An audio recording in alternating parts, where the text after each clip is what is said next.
Forward TV. The world is thinking. So I'd like to begin with a story about monkeys. You take 5 monkeys and you put them in a cage, and you suspend a bunch of bananas from the roof of the cage, close the door. Inside the cage is a little stool. Now, monkeys like bananas, and they're pretty smart, so they look at the bananas, they look at the stool, they pick up the stool, they go for the bananas, and as soon as the first monkey touches the bananas, you spray freezing cold water on all of them, which they hate. And they back off, and then they'll creep forward and they'll try again, and you spray them again. And after about 3 attempts at getting the bananas and getting sprayed, they'll stop, and they'll just sit there and look sadly while they're shivering, look up at those bananas.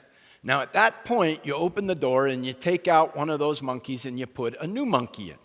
So now you have 4 wet monkeys and 1 dry monkey in the cage.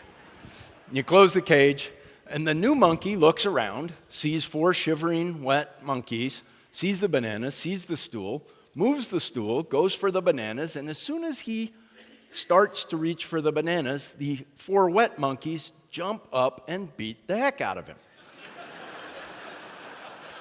So now you have 4 wet monkeys and a bloody monkey. And you open the door and you pull out one of the wet monkeys and you put in a dry monkey. So it's now 3 wet monkeys, a bloody monkey, and a dry monkey. And you close the door, and the dry monkey looks at the bananas, looks at the stool, moves. Now, all 4 of the other monkeys jump up and beat the heck out of him. So now you have 2 bloody monkeys and 3 wet monkeys, and you repeat this process again and again. And the 5th time you repeat it, there are now no wet monkeys left in the cage. There's 4 bloody monkeys and a dry monkey. The dry monkey, the new guy, looks at the stool, looks at the bananas, moves the stool, goes for the bananas, and the other 4 jump up and beat the heck out of him. Now think about that. Why did they do that?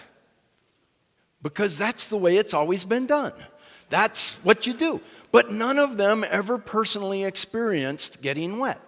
They don't know why that was the way it was. Just that's the way it was. So that's what they did.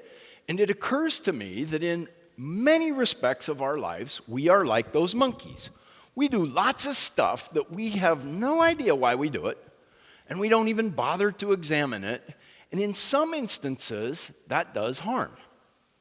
We have certain things that we do that may once upon a time have made sense in a particular set of circumstances, but probably don't make sense today, and still we do them.